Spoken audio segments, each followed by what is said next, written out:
Before we get into this tale, let us know in the comments, where are you watching from? And subscribe if you want more content like this one.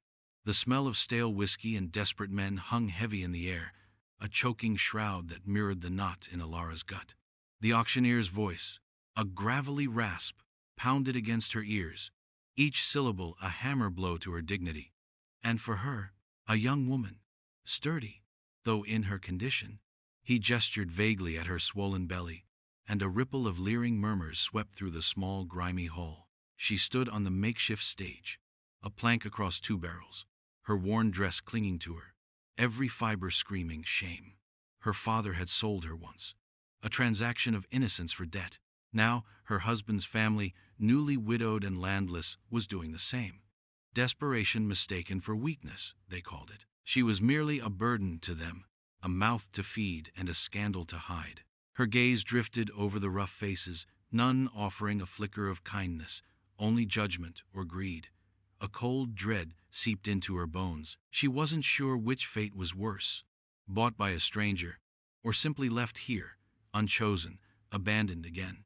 The auctioneer cleared his throat, ready to begin the bidding. She closed her eyes, bracing herself for the first degrading offer, her heart hammering against her ribs, a wild bird trapped in a cage. Her child, still unnamed, kicked within her, a tiny, helpless protest against the world into which it was about to be born.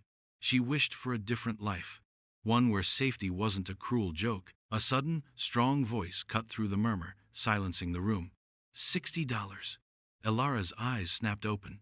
The bid wasn't from the usual leering older man or the one with a reputation for cruelty. It was a rancher, Caleb Thorne. He stood tall at the back, broad-shouldered, his face unreadable beneath the brim of his hat. He wasn't looking at her with pity or hunger, just a quiet, steady gaze. The auctioneer seemed taken aback, but quickly regained his stride. $60. Do I hear more? A few grumbles, a scoff, but no higher bids emerged. The rancher had bought her. A chilling wave of finality washed over Elara. This was it, her new reality. The auctioneer declared, "Sold, to Caleb Thorne." She felt a tremor run through her, a mix of relief and utter terror. He approached the stage, his boots thudding softly on the wooden floor. He didn't rush. He didn't gloat. When he reached her, he simply extended a calloused hand. "Ma'am," he said, his voice deep, without a hint of the usual rough demand, "will you come with me?" It wasn't a question of permission, but a quiet offering, an unexpected choice that made her hesitate. Trust was a luxury she couldn't afford, yet something in his eyes held a strange, unfamiliar calm. She didn't look back at the sneering faces. He led her out of the hall, the cool night air a sudden, welcome shock after the stifling heat of the auction. The quiet ride in his wagon was a strange reprieve. He said little, only offering her a thick woolen blanket when the chill bit. Elara huddled in its folds, the warmth foreign and unsettling. She tried to discern his motives, but his silence offered no clues. Was this kindness a pretense? Was it a debt he meant to collect later? A darker price than the $60? Her life had taught her that nothing good came without a cost. Her parents had abandoned her young, leaving scars that never fully healed. Her husband, weak and sickly, had died before she even knew him, leaving her a burden to strangers. She had learned early that safety was an illusion. When they arrived at his ranch, it was dark, only the dim glow of a lamp in the distant farmhouse breaking the vastness. It wasn't an imposing place, just sturdy and remote, nestled amongst a stand of dark, silent pines. A sense of isolation settled over her, deeper than before. She watched him unhitch the horses, his movements economical and strong. He was a man of the land, grounded, unlike the shifting sand of her own life. When he finally turned to her, his voice was soft. "My name's Caleb. You'll have your own room. There's a meal ready on the stove. No demands, no expectations. Just plain facts." It was disorienting. Life on the ranch was a quiet rhythm of sunrises and sunsets, of chores and the vast open sky. Caleb, true to his word, gave her space. She had a small, clean room, a simple bed, and food on the table. He never touched her, never raised his voice, never even asked about her past beyond basic necessities. This quiet respect was a kindness she hadn't encountered before, and it made her wary. Her internal monologue was a constant churn of questions. Was he waiting for something? When would the mask slip? Every moment of peace felt like a fragile truce. The loneliness of the ranch, while immense, was different from the loneliness she carried within her, a chronic ache of abandonment. Here, it felt less like a prison, more like a vast, empty canvas. She'd watch him from the kitchen window, tending to the cattle or mending fences, his figure often dwarfed by the immense landscape. He was a man who seemed comfortable in his own company, a stark contrast to her own constant need to adapt, to please, to simply survive. The weight of her pregnancy grew, each day a reminder of the inevitable arrival. She felt the eyes of the distant town on her, even here, a phantom, community judgment that whispered accusations she couldn't outrun. She was the auctioned woman, the pregnant bride. The shame of it clung to her like burrs. The land, with its stark beauty and unforgiving expanse, mirrored her own internal landscape, beautiful in its resilience, but marked by scars and deep valleys of pain. One cold, clear evening, a storm began to brew, whipping snow across the plains. A heifer went into early labor, and Caleb was out in the barn, struggling to save it. Ilara, despite her condition, felt compelled to help. She found him grim-faced, his hands covered in blood and birth fluids, trying to coax the calf from its mother. He looked up, surprised, but didn't send her away. "She's stuck," he muttered, his voice raw with fatigue and worry. Without a word, Ilara, remembering the stories from her brief, brutal married life on a farm, moved to assist, her smaller hands able to reach where his couldn't. Together, they worked, their breath steaming in the frigid air, until finally, with a wet heave, the tiny calf slipped free, the heifer lowed, licking her newborn. Caleb leaned against the stall, exhausted but relieved. He looked at Ilara, his eyes softened by a warmth she hadn't seen before. "Thank you," he said simply. She nodded, her own exhaustion a shared burden. In that moment, a fragile barrier between them cracked. He spoke then, not about her, but about a past burden, of his own lost sister, a family tragedy that had shaped him, leaving him alone on the ranch. It was a brief revelation, but it was enough. It was his first offering of vulnerability, and it felt like a tentative, unspoken trust, a choice, not to hide, to let her see a small scar of his own. The storm raged for 2 days, isolating them further. And then, without warning, Ilara's own labor began. It was sudden, fierce, and terrifying. Caleb, caught off guard, moved with a quiet, efficient strength she hadn't known he possessed. He boiled water, tore sheets for bandages, and spoke in soothing tones, his voice a steady anchor in the escalating pain. Hours later, in the pale pre-dawn light, her daughter was born, small and perfect, a fragile pink bundle. Ilara wept, a raw, primal sound of relief and profound belonging. Caleb held the tiny infant, his big hands gentle, a rare smile gracing his lips.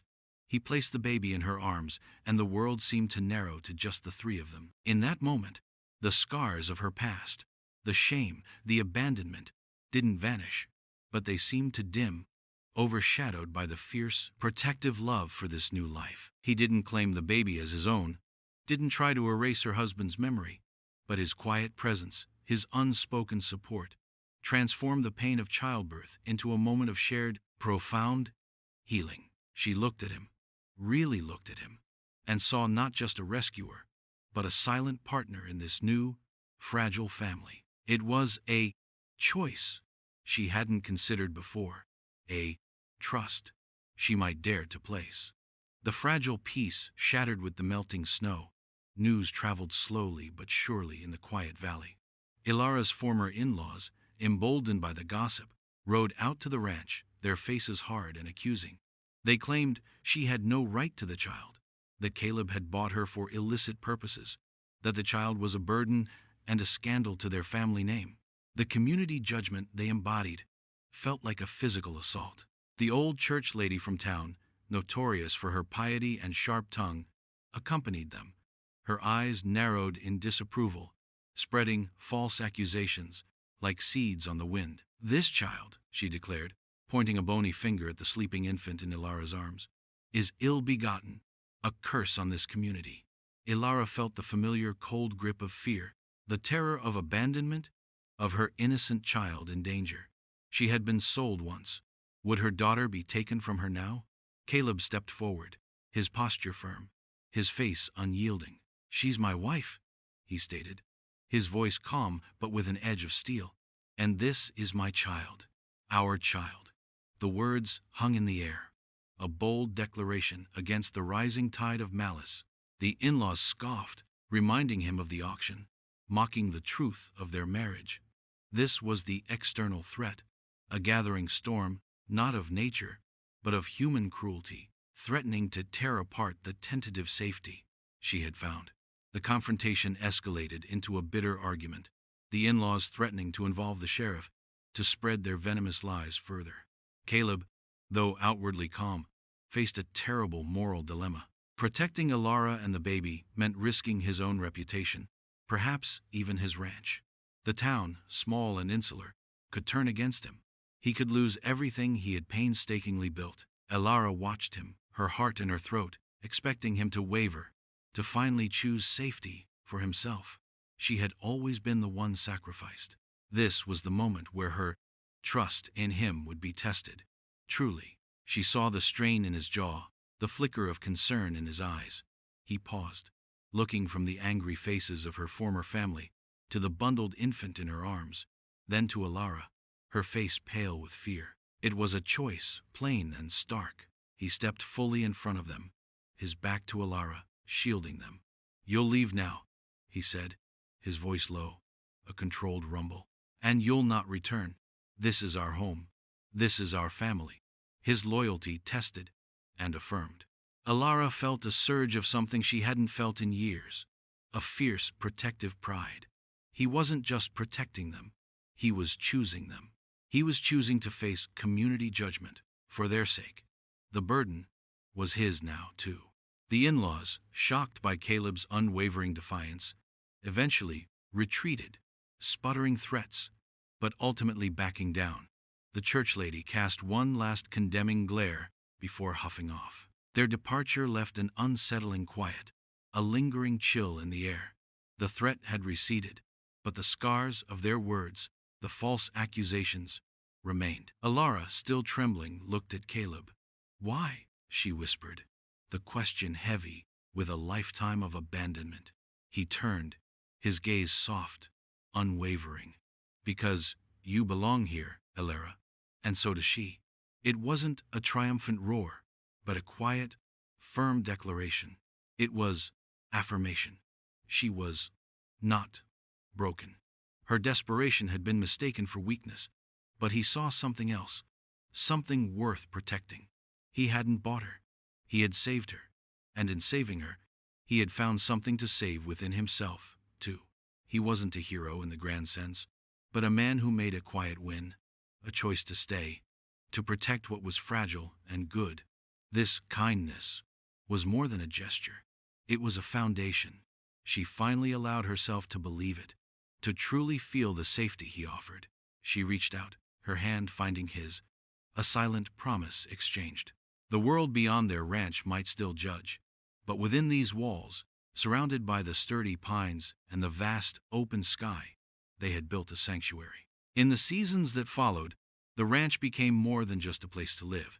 It became a home, nurtured by hard work and quiet understanding. Ilara learned the rhythm of the land, her hands growing strong, her spirit, once bruised and brittle, slowly healing. The scars of her past, the shame of the auction, never fully vanished, but they no longer defined her. They became part of her story, a testament to her resilience, a reminder of the kindness that had transformed her life. Caleb, stoic and dependable, was a steady anchor.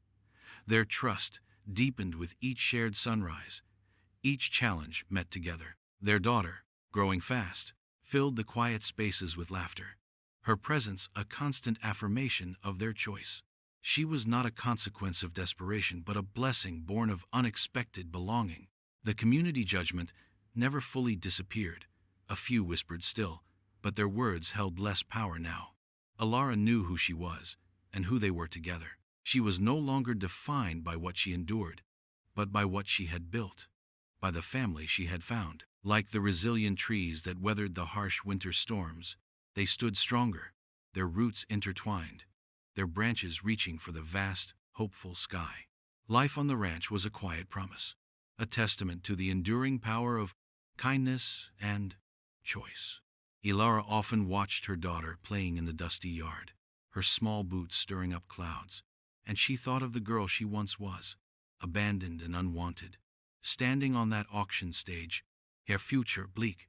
Now, safety was not a fleeting moment but a constant presence, woven into the fabric of her days.